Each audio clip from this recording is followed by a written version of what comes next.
Hi guys! Welcome to my channel! Ugali ng karamihan gustong mag-umpisa ng negosyo.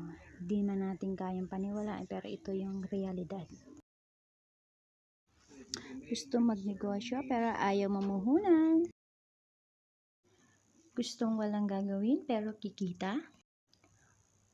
Gusto easy money pag na-scam naman, damay-damay na.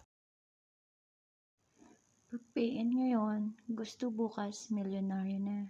Parang si Narda, nakalunok lang ng bato, naging Darna na.